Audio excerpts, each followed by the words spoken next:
educativa no hay. Yo diría que sí hay política educativa. Hay que reducir la guita. Entre menos plata le demos a la universidad, a la escuela, a cualquier cosa, esa es la política educativa. Y fíjense, esto me lleva a volver un poco para atrás. Cuando el gobierno de México, acá en Córdoba, el dentista que alguna vez supo sacar con los dientes en la provincia de Córdoba,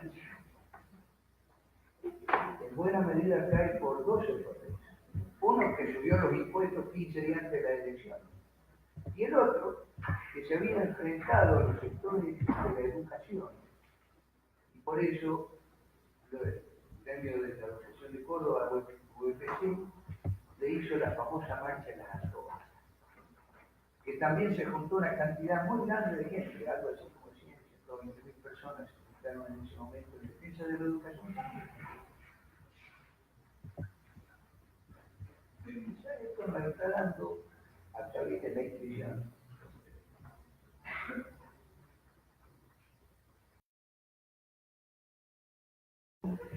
una base de unificación de distintos sectores sociales populares en algo que no consideran que sea posible perder.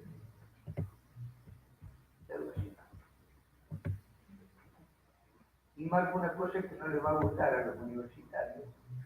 Por suerte. Sí, no llega bien al fondo. No llega, entonces bueno. No, sí, vamos a hacer. Algo que digo no les va a gustar a los universitarios. Pero bueno, ¿qué quiere que les diga? Yo no soy un moderador, soy para patear tobillos. Claro, ustedes me levantan la reforma, vos me levantan la reforma. Vean, la reforma es muy interesante.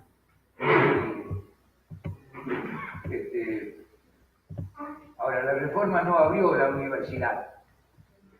Lo que sacó algunos dinosaurios viejos que habían, pero ahí se acabó. Y a los 2 años de la reforma, la universidad otra vez estaba en manos de la corda blanca.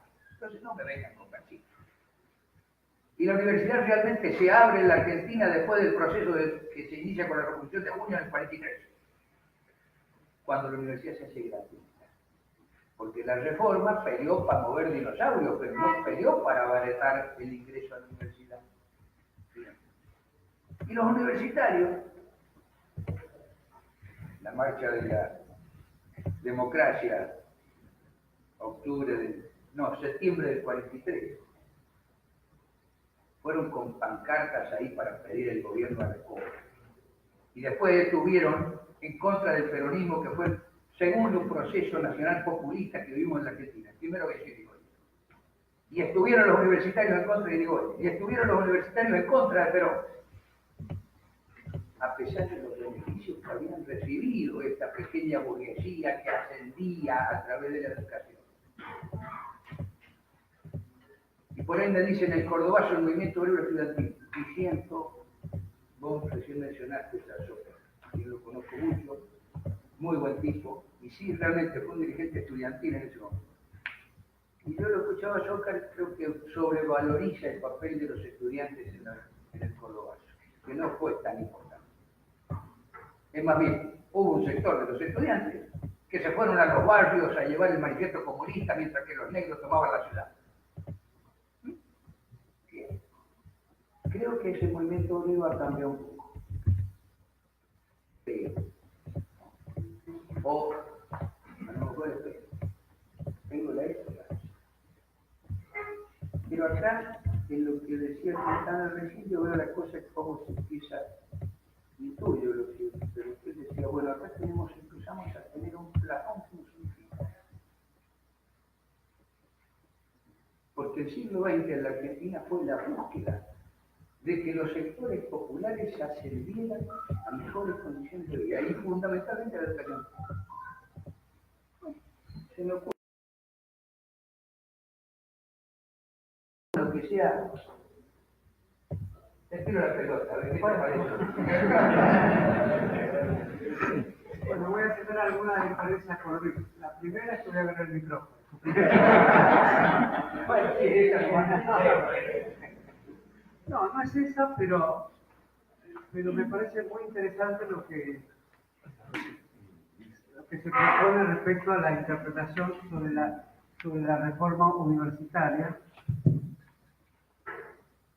Es decir, la reforma universitaria es un gran tema, mucho más lo es aquí en Córdoba, y no disiento de la descripción tan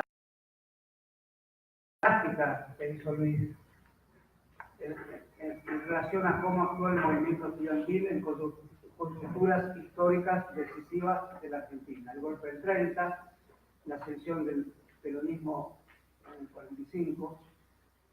Sin embargo, hay que tener en cuenta de la reforma, porque escuché mucho en estos años en este tiempo de conmemoración, en mayo del 68 en París, la reforma universitaria en Córdoba, escuché mucho lo que propuso Luis.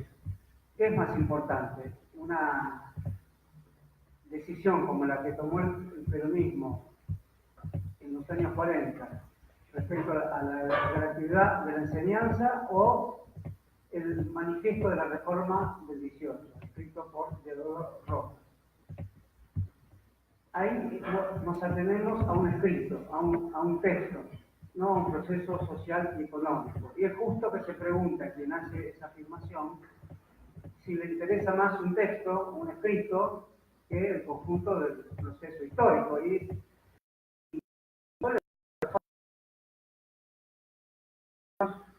un escrito y afirmo que coincidiría con eso, a no ser que sea un escrito leído y releído por muchas generaciones de estudiantes en una escala utópica y que de alguna manera forma una conciencia colectiva. Y eso nos permite afirmar que la reforma universitaria en Córdoba, muchas veces negada por sus mismos protagonistas, muchas veces anulada en su significación latinoamericanista por el comportamiento del movimiento estudiantil, pero nunca disminuida en la significación de ese texto de envergadura, que es un texto que uno le atribuiría un puño meramente liberal, pero no es exactamente así. Yo por eso pido a Rita, quizá que estamos pidiendo confianza, que levante un poco la restricción, no solo el enfoque histórico en su conjunto, sino en hacer ese cotejo entre el modo en que el peronismo tomó una decisión democrática respecto al arancelamiento y el modo en que la eclosión del 18 significó de algún modo un paso adelantado en torno a una estructura moral de la universidad. La universidad, en sus lógicas de conocimiento, tiene que estar sostenida por una estructura moral. Todo lo demás, el arancelamiento dejó de lado, el modo en que se toman los exámenes, el modo en que se otorgan títulos, la ceremonia universitaria, el modo en que se da clase, el modo en que el profesor usa la palabra, son temas que uno podría fácilmente subordinar a el esquema de incorporación sin trabas económicas. Eso tiene un fuerte efecto democratizador. Pero la democracia, que no es un individuo o un ente fácil de definir, es la forma de intervenir de una mayoría popular en decisiones públicas sustantivas, digamos, no se debe componer solo de decisiones económicas, sino de decisiones que crean sujetos libres, de decisiones que crean sujetos emancipados. Por lo tanto, me parece correcto que se haga esa crítica, pero mucho más me parece que el movimiento estudiantil actual, que tiene fuertes perspectivas de renovar una fuerte esperanza que recorre el movimiento estudiantil mundial, que es tener algún tipo de conexión con el movimiento trabajador que respete las diferencias de ambos ámbitos y que al mismo tiempo los anuden en una empresa común transformadora. Por eso me parece que ese escrito de Teodoro Roca es una famosa escena de escritura, en un lugar cerrado, lleno de humo de cigarrillos. Teodoro Roca lo dictaba mientras alguien escribía en una vieja máquina de escribir. En su comienzo, en su desarrollo, no habla de nada que sea vinculable a la economía universitaria. Y la interpretación del presente debe tener la sabiduría de pasar por alto esa falta, ya que el tema de la falta está escrita en el manifiesto. Los dolores que aún tenemos son las libertades que aún nos faltan. lo podemos considerar no solo liberal, lo podemos considerar libertario. Y el cuño libertario de los procesos sociales no es solamente el liberalismo, que da lugar muy fácilmente a economías también de tipo liberal y se homologa con las grandes finanzas, con los bancos, con el pensamiento de un gerente de banco, con el pensamiento de un ciudadano desprevenido a cómo actúan las grandes fuerzas económicas mundiales de dominio. Lo libertario significa una apuesta a las generaciones futuras y una propia apuesta sobre cada conciencia que se interroga a sí misma qué tipo de contribución puede ser a la historia. Y en ese sentido, un escrito, aunque después se revele que ese escrito no fue seguido por el tipo de organización que la reforma propuso, los centros de estudiantes y demás, con las complejidades que tiene todo centro de estudiantes, ese escrito de algún modo definía de qué modo se tenía que tomar examen, de qué modo se tenía que establecer la relación profesor-alumno. Todo eso no fue escrito en ese documento, pero en las intervenciones posteriores de los mejores reformistas, de los reformistas que siguieron sin partido, digamos, de lo que llamaría el espíritu de la reforma, no su forma partidaria, que finalmente termina en el actual rectorado de la Universidad de Córdoba. Entonces, ahí Luis la pega de lleno. Si la reforma es el actual rectorado que la invoca y la festeja y pone los bronces necesarios para el aniversario, efectivamente la reforma dio un fruto que no queremos. Pero si entendemos la reforma como un llamado de carácter moral e intelectual, que incluso reformule la forma de tomar examen. Leonardo Roca tiene interesantes anticipaciones respecto a lo que fue más del 68 en relación a lo que es un examen. Un examen es un tipo de contrato que también tiene aspectos mercantiles. Se parece a una entrevista de trabajo, se parece a un momento de humillación.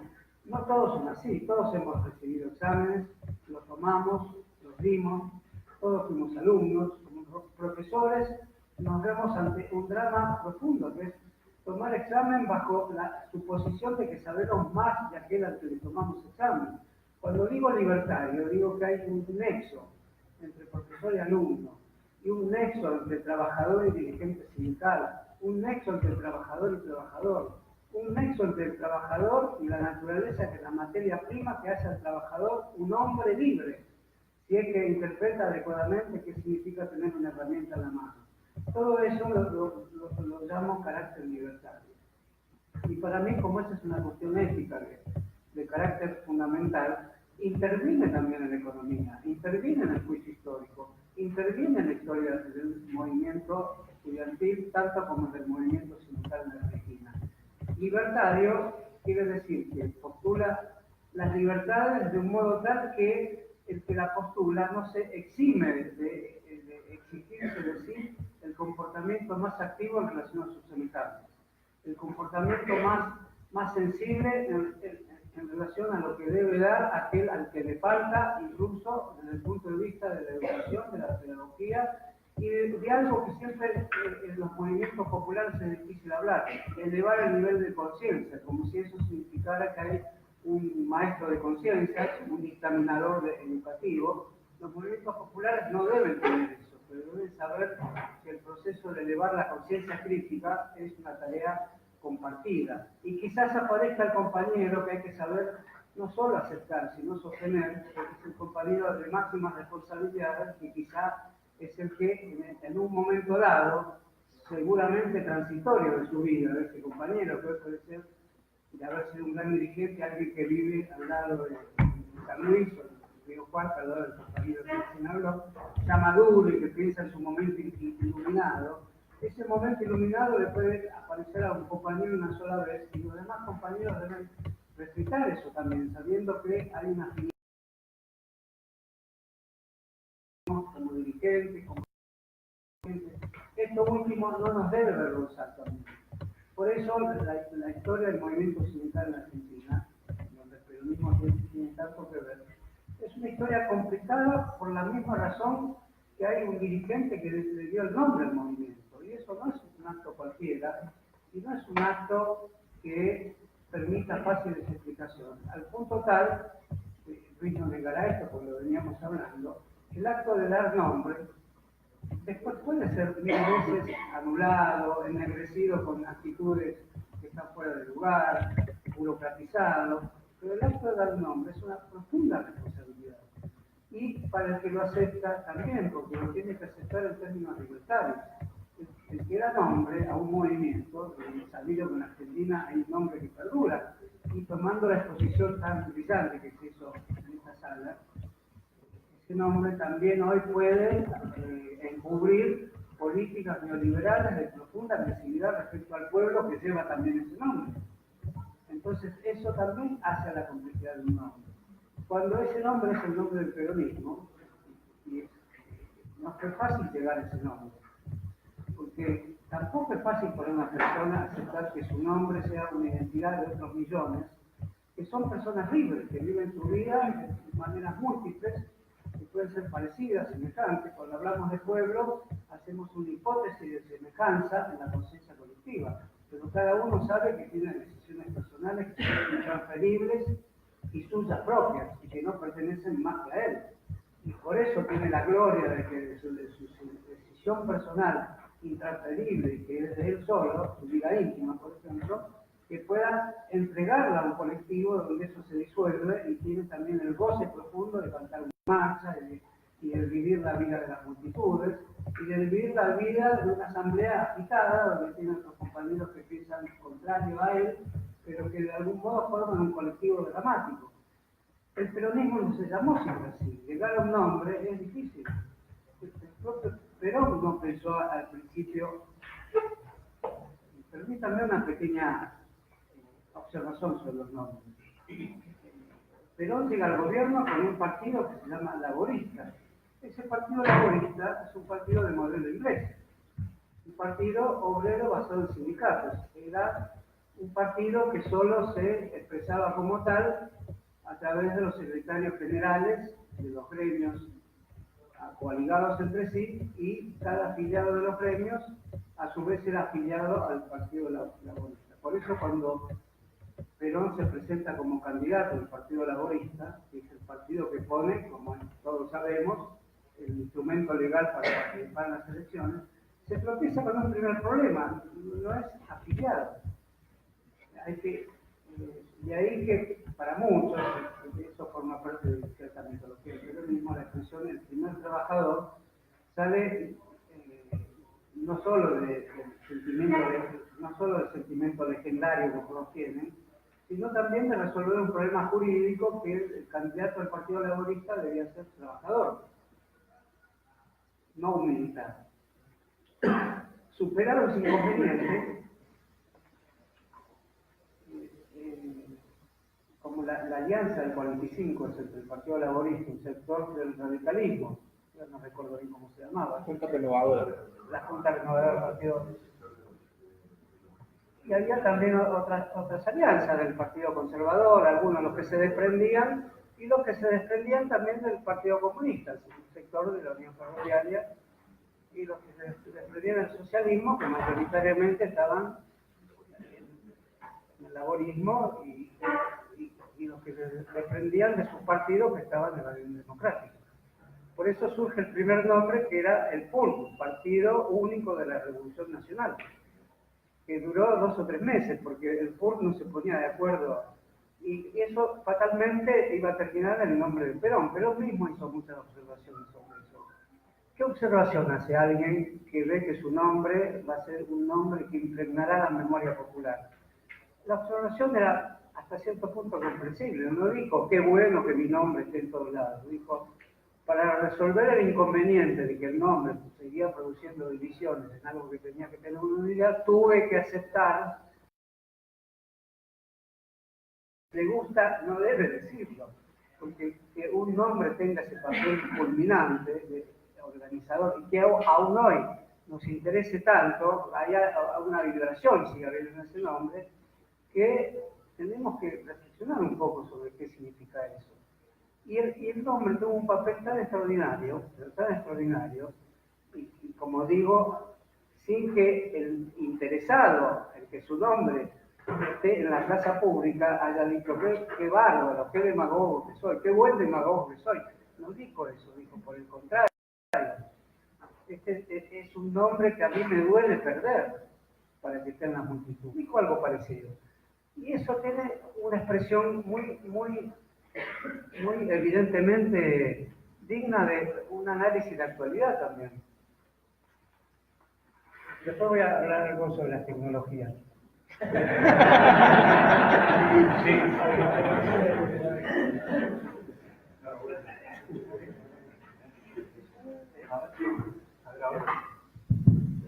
Bueno, Un poquito más cerca. bueno, está bien. A ver. ¿Cuál se escucha mejor? Primero.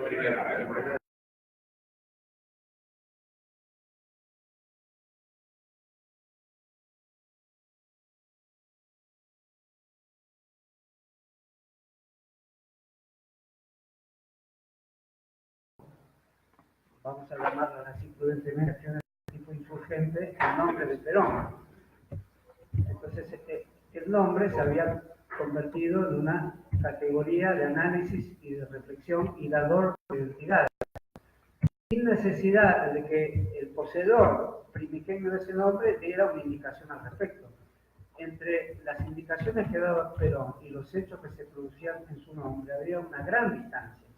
Ese es un dilema político fundamental. Uno puede decir, y eso está muy bien. Y otro puede decir, eso es un inconveniente, porque el dador del nombre, si no da una indicación y su nombre sirve para señalar actos que no pertenecerían a esas indicaciones, se produce un problema. Tanto es así que en los primeros acercamientos que hay entre Lanusse y Perón, que los hubo, a través de un coronel lanucista interesante, voy a decirlo así para que veamos la historia argentina en sus matices, en su complejidad, en su carencia de estereotipos, y hoy mucho más esa carencia de estereotipos tiene que gobernar nuestros pensamientos. El coronel Cornicelli, en un diálogo que está grabado en la residencia de Perón en Madrid. Por lo tanto, al estar grabado,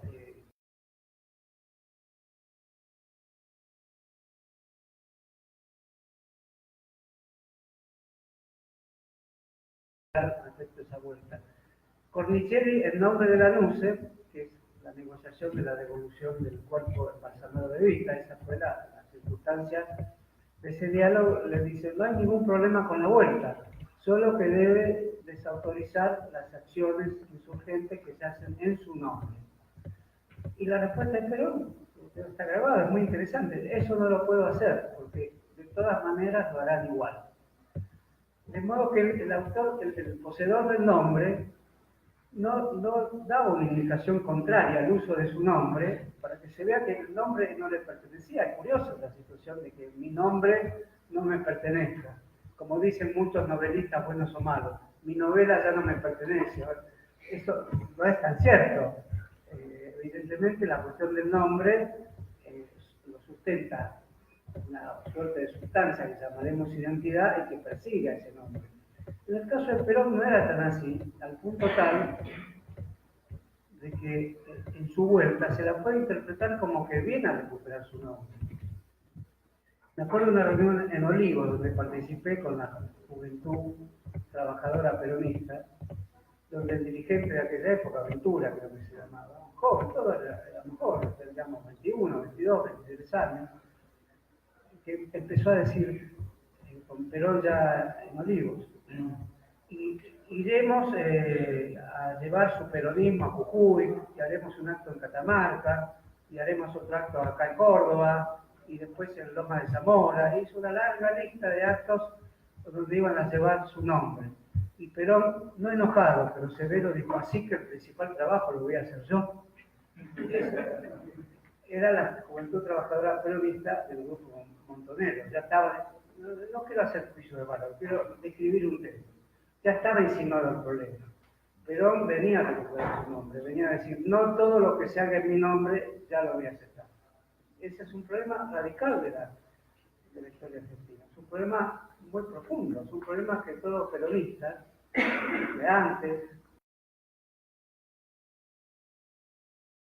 definir ese nombre, porque ese nombre hoy, así como, por eso, la multiplicidad de contenidos que tiene, se parece un poco a los 70, pero ahí no había mucho contenido. Estaba el que Perón había aceptado en silencio, se hacían acciones que no le gustaban, pero no las desautorizaba, y en la presencia en Argentina empezó a desautorizarla. Eso ocasionó los problemas conocidos, en los que nos vamos a centrar, porque es una historia muy dolorosa, aún sigue vigente la capacidad que tenemos de reflexionar sobre ella, y cuando no estén más los que vivieron y fueron testigos de esa cuestión, seguirá estando en los libros de historia como una gran cuestión, porque es la cuestión de la identidad de los movimientos populares. Hoy, ¿qué identidad en los movimientos populares tenemos que reconstituir? Creo yo, sobre la base de la memoria social y política del peronismo, pero cuál debe ser aquella que tenga en su seno la memoria de que este problema se suscita.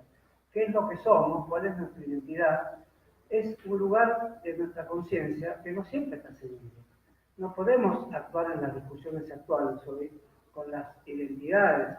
Bien lo saben los radicales. ¿Qué es el radicalismo hoy? El radicalismo no solo es un ala de este proyecto neoliberal, que también el nombre hay que discutirlo un poco mejor, porque se exige más precisión de los nombres para definir este modo de gobierno tan brutal, tan acabadamente sutil en su brutalidad y en su destrucción institucional y en la destrucción de los cimientos de la nación. Entonces, en ese sentido también, los radicales que son, se siguen llamando radicales, pero no solo no tienen nada que ver con una larga historia, sino que son en gran medida el ala represiva de este gobierno. No son la única, pero en Jujuy es el ala represiva del gobierno de Macri, de modo que es la más brutal además. El gobierno de Gerardo Morales es muy brutal y bordeando el racismo si ya no es enteramente racista. Entonces, en ese sentido, los nombres pueden estar en el tejido íntimo de nuestras acciones o ser una mera caparazón que nos convierte en pensionistas de la historia. Cuando los nombres no responden a su origen ni responden a sus momentos más brillantes, más eximios, no hay por qué abandonarlos, porque pueden haber otros nombres y podemos disputar el sentido de ese nombre. Hoy en el periodismo hay una disputa por el sentido de ese nombre, una disputa sorda, latente, pero sin duda la hay y la debe haber, porque no puede ser que el arco de lo que se llama periodismo hoy tenga un sector muy importante también que apoya las políticas neoliberales, como muy bien explicó el compañero, porque viene de lejos, viene del acuerdo de Menem con Montibor, vienen del ministro Cavallo, que fue el ministro de Menem, vienen de algo que significa la capacidad que tengan los movimientos populares, se llaman peronismos o radicalismos, se llaman socialismos o comunismos. Es el mismo problema que abarca a todas las fuerzas que denominaron en momentos específicos de la historia argentina, claro, o sea, movimientos de trabajo, sindicalizados, movimientos que disputan con el Estado, si el Estado está en manos de las clases burocráticas o capitalistas, o que disputan con dirigencias sindicales que no interpretan acabadamente la vida del trabajador. Bueno, todo eso, al mismo tiempo, hoy debe munirse de conocimientos más estrictos respecto a las revoluciones tecnológicas, respecto a cómo funciona la transmisión de mensajes, respecto a cómo funcionan sociales del pensamiento colectivo, de cómo funciona el sistema financiero con un alto grado de ficcionalidad, digamos, en consonancia con cómo funciona el sistema comunicacional. Son funcionamientos homólogos, circulan las noticias, funcionan las noticias como bitcoins, funcionan las noticias como forma de organización de la vida popular, funcionan las imágenes como forma de organización popular, tal como funcionan las finanzas, tal como funciona un tipo de circulación no productiva que de alguna manera se dirige a sujetos a los que interroga de tal forma, con tal profundidad, que los rehace, que los reconstituye, que los revierte a otra forma, para emplear la palabra tan empleada en esta época, a otra forma de subjetividad. Uno cree que va al banco a cometer acciones cometer una acción en un banco es robarlo, ¿no? No cree que el banco está a su servicio, es al revés. Cuando hoy el sistema comunicacional de la Argentina se reciben voces anónimas de los bancos, amistosas, somos amigos porque tenemos son formas, no sé cómo decirlo, formas de control.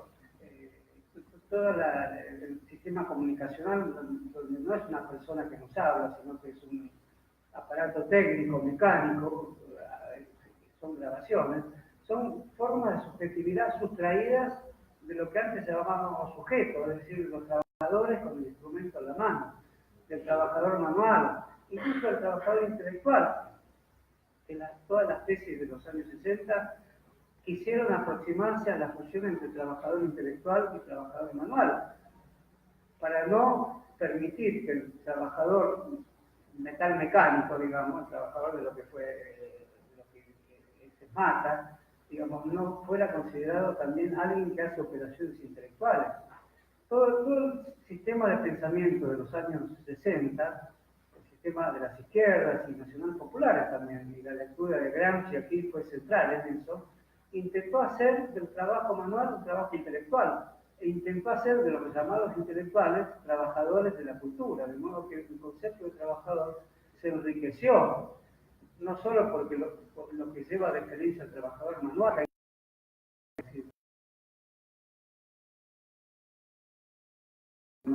con el martillo en la mano, el campesino clásico, con la hoz en la mano, que forjó en definitiva el símbolo del comunismo, son formas de trabajo clásico, hasta el trabajador de la educación, que tendría que tener el símbolo del compás, de la regla, o el trabajador informático, ¿qué tipo de simbología tiene que tener? El trabajador informático es una clase extraña el trabajador, porque de él se desprende el troll, de él se desprende los trabajadores de los servicios de inteligencia. ¿Qué tipo de trabajo es eso? Los hackers, es decir, es el trabajador simbólico, es el trabajador de los símbolos. De modo que hay trabajo en los símbolos, así como el trabajador manual está forjado profundamente por los símbolos. Esto último es lo que se está destruyendo. Fíjense en la historia de la UOM, no es cualquier sindicato la UOM. La UOM es un sindicato, así como fueron los ferroviarios, el sindicato central de la Argentina hasta los años 30, especie de sindicato complejo, porque es un sindicato que hay que saber de calderas, hay que saber de señales. Eso con el tiempo se convirtió en la semiología. Un señalero no es cualquier cosa, un guardabarreras, un guardabujas, como se decía antes, no es cualquier cosa. Un conductor de locomotoras es un especialista en calderas. Son los especialistas que creó el capitalismo del siglo XIX, que hicieron del gran sindicalismo en general socialista y socialdemócrata, como fue en la Argentina, hasta los años 30, que fueron sustituidos por los trabajadores de la industria metalúrgica. La UOM es un sindicato de 1945, como Textiles, como la Unión Personal Civil de la Nación, son sindicatos del peronismo. El peronismo se puede decir que es un movimiento que tiene una fuerte conciencia nacional y una fuerte conciencia proletaria. Es un movimiento de conciencia.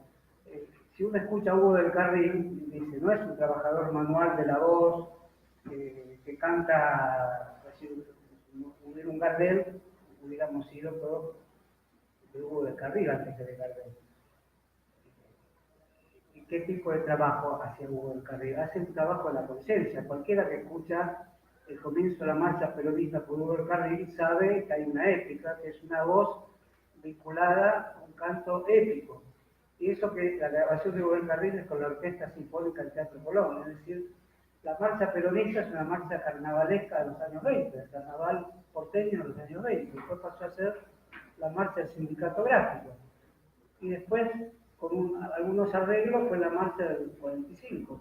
Y después, con mucho más arreglos, llegó al Teatro Colón. Ese es el ciclo de la marcha peronista. Por eso digo, hay un fuerte simbolismo ahí que habla de la fiesta popular, habla de identidades que algo resuenan, porque si las cantamos hoy como un acuerdo interpersonal, como un acuerdo nos reunimos en sindicatos, en universidades, es un acuerdo a través de una voz, es un acuerdo que nos permite la memoria. Eso supone la fuerza del símbolo de nuestra conciencia. Podemos decir, sí, estamos en esta unión que nos convoca esta voz, pero ¿cuántos peronistas aceptan el neoliberalismo? ¿Cuántos peronistas en el Senado votan todo lo contrario de lo que pensamos nosotros? Pero ese símbolo sigue en permanencia. Y lo que la otra caracterización del peronismo a través de lo que más nos llegó, su símbolo, su drama, el exilio, las muertes, los torturados, basta leer la correspondencia Perón-Koch para ver lo que fue eso. Koch le informa a Perón, tal, los agarraron, fueron torturados, ninguno cantó. Era otra época, después la tortura se especializó y no se podía escribir eso, de la tortura se pasaba a la desaparición. Pero eso es una memoria de una época. Y después están las memorias de las grandes realizaciones sociales, las grandes construcciones, el Fulci, todo lo que el gran pintor Daniel Santoro coloca en términos de mitología, son las fuerzas productivas que desarrolló el peronismo. El peronismo son fuerzas productivas y símbolos. Y las fuerzas productivas son a veces símbolos. Y los símbolos son a veces fuerzas productivas. Entonces no podemos engañarnos respecto a que si tenemos una identidad, no es en broma que la tenemos. Apela a los símbolos y a las fuerzas productivas de una nación, a esas dos cosas que muchas veces se intercambian. Entonces, la UOM sustituye como el sindicato de época, el sindicato de la fábrica, de la pequeña. Bandor era un trabajador de la Philips. Todavía creo que en la Philips, este torno mecánico, era un suboficial de la Marina peronista que contaba portuguesa, la historia de Bandor, un apellido holandés, la cuenta muy bien Rodolfo Walsh, alguno de los libros de Rodolfo Walsh que habla de Bandor, por supuesto en contra. ¿Quién mató a Rosetta? Rosetta. Bueno, la Philips tiene aún el torno mecánico, era un tornero mecánico. La historia de Bandor es muy compleja, o sea, no voy a hablar de cosas que obviamente incomodan al final trágico, pero Bandor llegó al punto de disputar con Perón el peronismo. O sea, también está en la historia del peronismo. ¿Y cómo lo disputó? Con programas de izquierda, con el programa de Huerta Grande y La Falda, eso de aquí en los hoteles sindicales de Huerta Grande y La Falda. ¿Y de dónde salían esos programas? Esos programas salían del modo en que Bandor se había relacionado con un grupo de izquierda argentina, cuyo director era Nahuel Moreno. Nahuel Moreno y estaba Amador, Y Amador, claro. Que después inició la Secretaría de Argentina y murió en un accidente automovilístico el día anterior. Por eso conocimos a Hongaro, si no hubiera sido Amador. El Congreso de La Falda se llama Congreso Amador, ¿no? Ahora Sí. Bueno, de ahí salen esos programas que tienen el nombre de hoteles sindicales, pero esos programas que hoy el grupo de gremios encabezados por los bancarios, por Sergio Palazzo, no recuerdo cómo se llama, esgrime esos programas. Bueno, ¿qué significa esgrimir el programa de La Falda y Huerta Grande en plena época del neoliberalismo, de este tipo de circulación de mercancías simbólicas, que somos nosotros como sujetos de una mercancía simbólica? Circulamos junto a las REVAPs, junto al dólar futuro, estamos en permanente circulación. Creemos que vemos televisión, creemos que escribimos Twitter, pero ellos nos escriben a nosotros también. Bueno, ese programa dice control obrero de la producción. ¿Es posible eso hoy? Diría, así como están las cosas, está lejos de ser posible, ¿no? Porque ya casi, ¿dónde hay producción? La hay en Techín, va a haber control obrero de la producción en Techín, no va a haber. No va a haber en la relación de fuerzas que hay hoy. estamos entre lo que se llama un capitalismo productivo. Sí, Entonces, bueno, por eso. Pero sostener ese programa me parece que es un acto de la memoria argentina también muy importante, y quiero agregar lo siguiente. Como Bandor era un hombre práctico e inteligente, no veía los juegos de fuerza nada más. El texto le interesaba poco. Yo declaré aquí que me interesaba el texto de la reforma las actitudes. Es ese texto y es el modo en que el peronismo después hizo de la universidad algo de más acceso. Y es el tercer momento, el gobierno de Néstor y Cristina Kirchner con las universidades extendidas en todo el país que estaba en peligro. Para el macrismo es absurdo que las universidades. Dirá que para el macrismo debería haber una que se llame Universidad Argentina de la Empresa, que ya hay, nada más. Bueno, ese programa es el programa de Trotsky, del programa de transición de 1938 que escribió Trotsky. Nahuel Moreno, que no se llamaba así, no me acuerdo.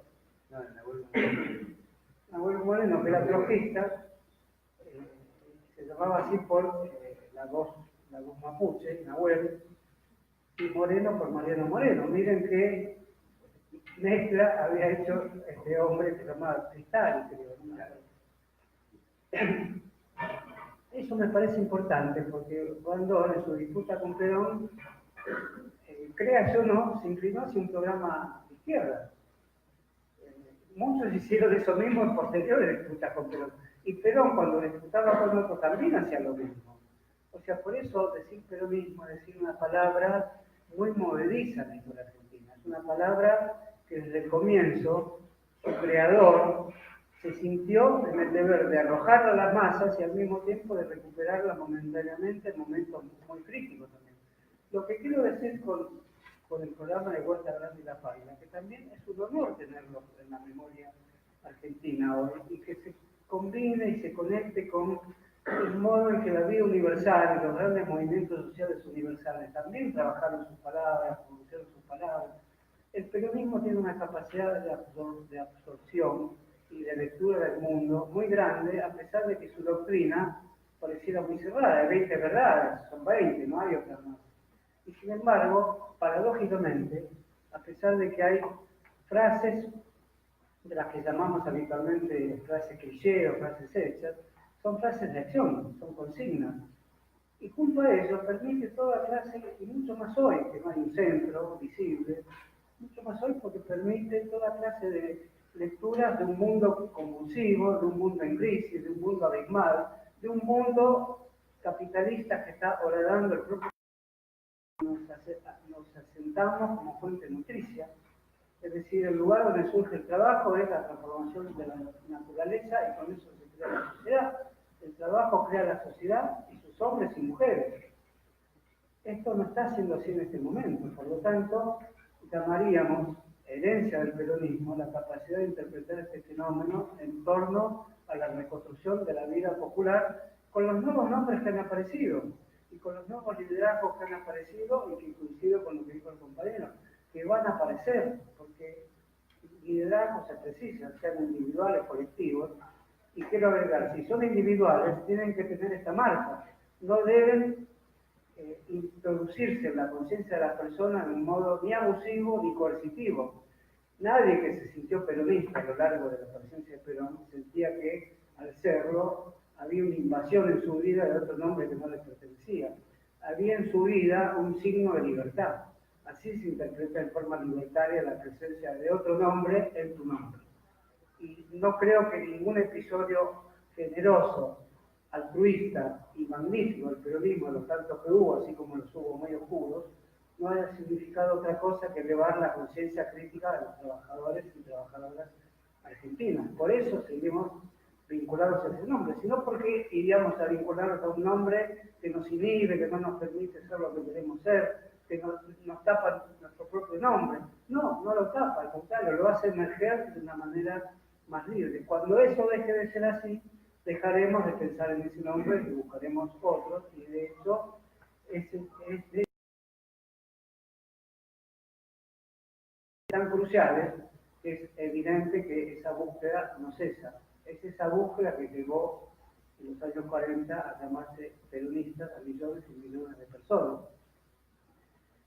Haciendo también la historia sindical, digamos, el gremio metalúrgico hoy con la decadencia de industria metalúrgica, la decadencia culpable de las políticas neoliberales que se empeñaron en la Argentina desde el plan Previs, salvando incluso la figura de Previs, que en Latinoamérica es una figura de culto por muchas razones, y desdichadamente en la Argentina, aunque era un hombre aceptable en sus concepciones económicas posteriores al 55, tuvo la desdicha de hacer un plan económico de la Revolución Libertadora.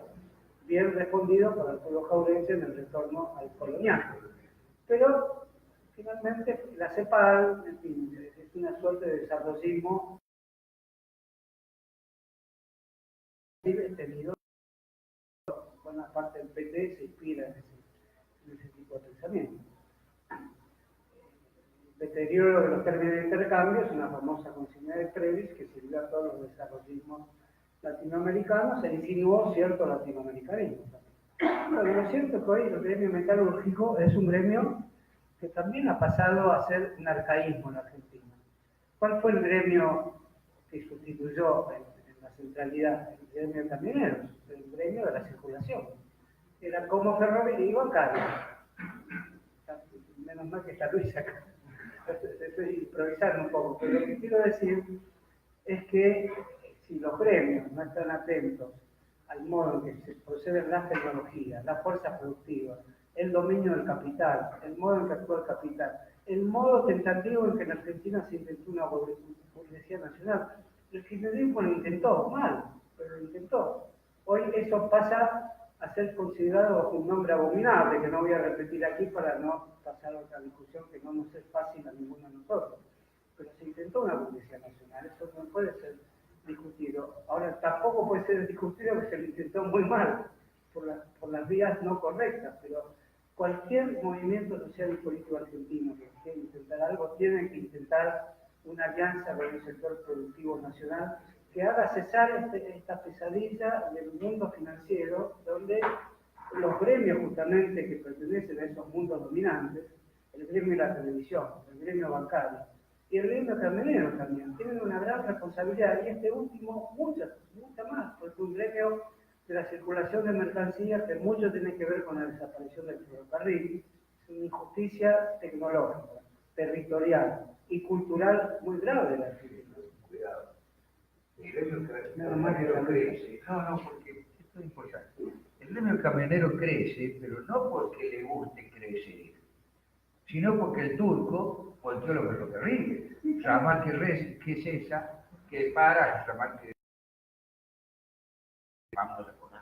Y ahí, ojo, la vocación permanente de eso de todos los sindicatos, también de camioneros, es entenderse un poco más allá. Y por eso la polémica entre, por ejemplo, el sindicato de comercio, que el camionero pretende sacarle a los choferes, con lo cual, lamentablemente, los camioneros retroceden 100 años, porque caen otra vez en el esquema del sindicato por cuando tenemos acá muy claro que estamos en el sindicato de actividad. Y eso no lo definió el peronismo, eso lo definió la Seguridad Social en 1936, cuando se organiza la CGT, los sindicatos por actividad. Y esto sería un retroceso.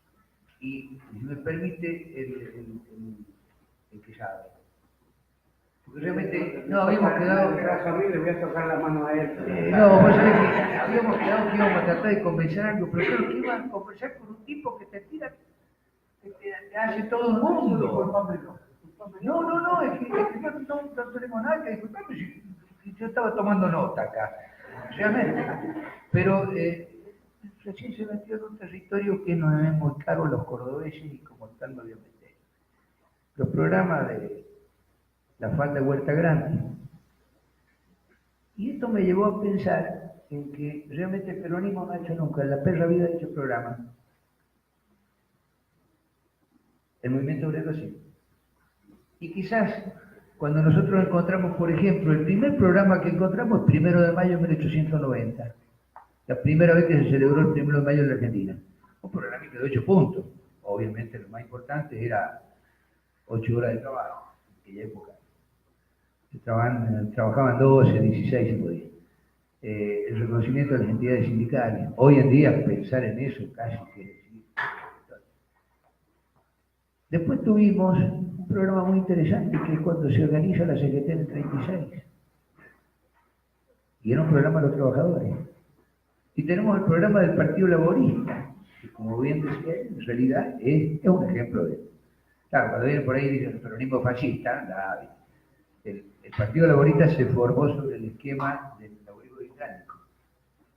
y la política y la organización de los sindicatos se formó sobre el esquema de la ley Wagner, una ley que hizo Roosevelt para organizar los sindicatos en Estados Unidos. Nada que ver con el fascismo. Y después tuvimos los programas de Huerta Grande y La Falda. Perdón, La Falda y Huerta Grande, porque es así, creo. La Falda es primero, sí. Que es del 57. Al margen de las influencias que indudablemente venían de la izquierda. ¿Quiénes intervienen a hacer ese programa? Ese programa se escribió en una Underwood, en la colonia General Belgrano, que está en la entrada de La Falda, en una pieza que todavía está, no sé si conserva el mismo color. Y la escribieron 3 tipos. Aspitia, viejo sindicalista olvidado incluso por los cordobeses, que bueno, el otro día por suerte Hilda Bustos lo ha recordado con aprecio.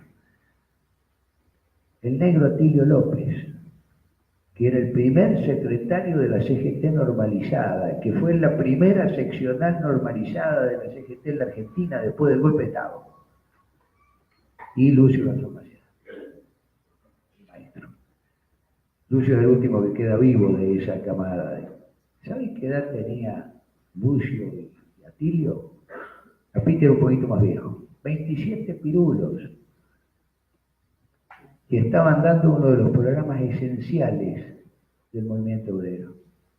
Y después siguió los programas.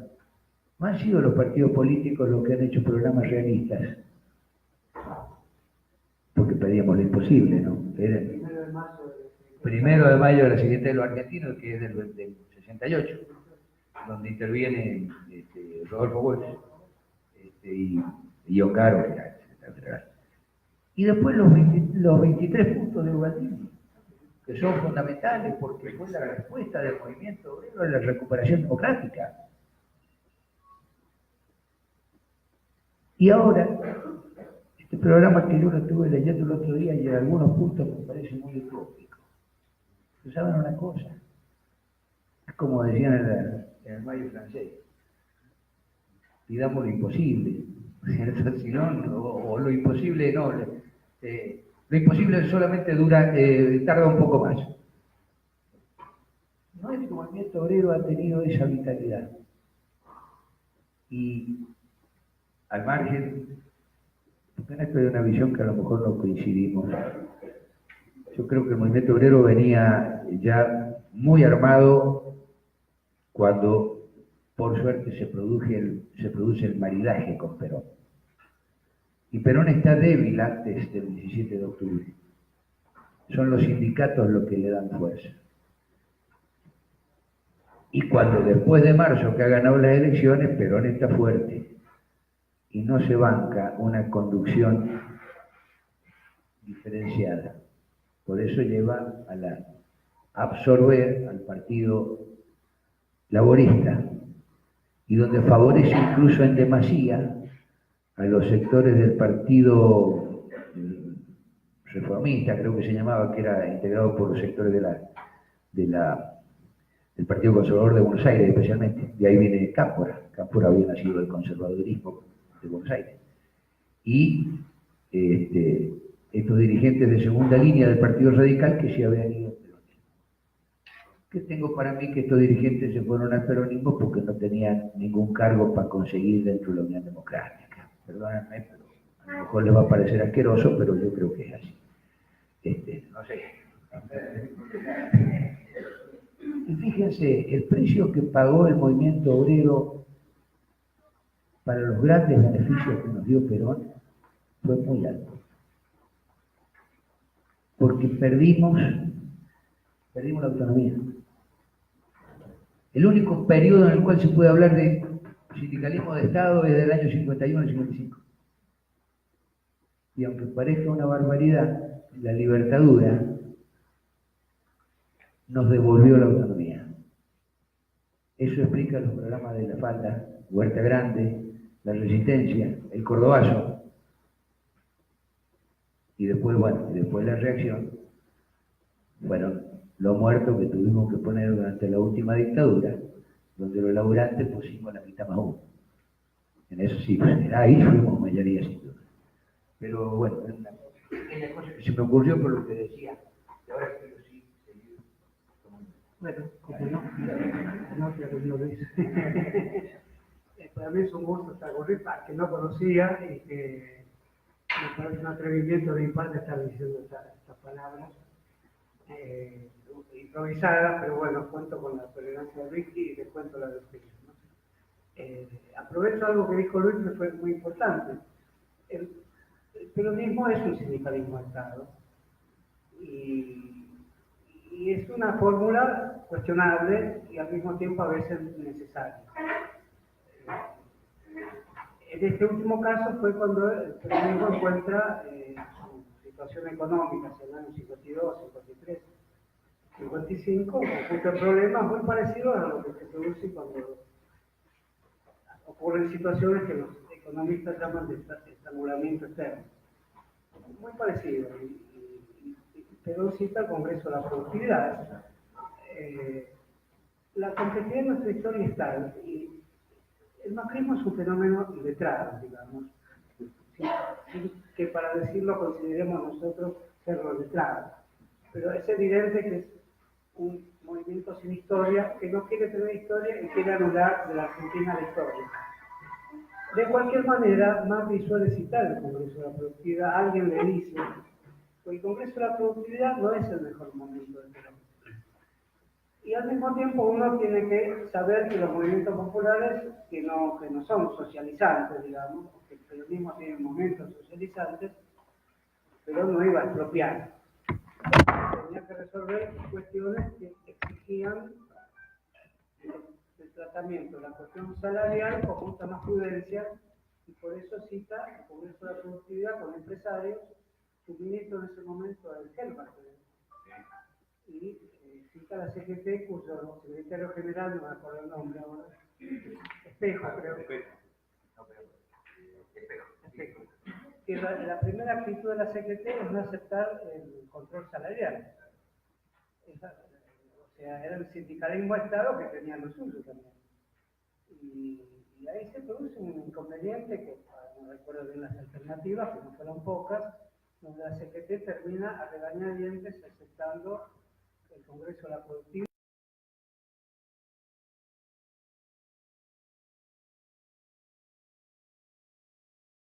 Nadie puede comer más de lo que produce. Es una frase grosera para cualquier gobernante. No funciona la economía así. Un gobierno que se jacte de pertenecer a la sensibilidad social no puede decir nunca esa frase. Macri sí la puede decir y se la atribuye a Perón. Porque es el momento del peronismo donde encuentra esas famosas restricciones que lo obligan a cierto prudencia salarial. No voy a decir ajuste porque no es la terminología de la época ni es lo que se quiso hacer. Pero evidentemente el tema económico, en la lucha de los movimientos populares, y más cuando son gobiernos, tienen que tener lo que hasta el momento me parece que no fue motivo de un análisis muy profundo, ni cuando el peronismo fue gobierno, a pesar de la compañía de cierta burguesía nacional en ciernes, a pesar que el Estado era un Estado que tenía empresas importantísimas que acaban de ser desmanteladas ahora. Lo que quedaba fue desmantelado con el macrismo, a través de una larga historia de desmantelación de empresas como Elma, de empresas como la aviación hasta de Córdoba. Es una historia trágica de la industria nacional, que impone que tratemos una cuestión ardua. ¿Seguirán existiendo las naciones?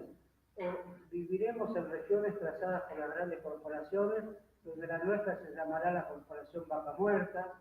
Uno diría que no, que nos tocó, pero a lo mejor nos toca eso. ¿Qué dice Macri cuando piensa que va a salvar al país? Vaca muerta.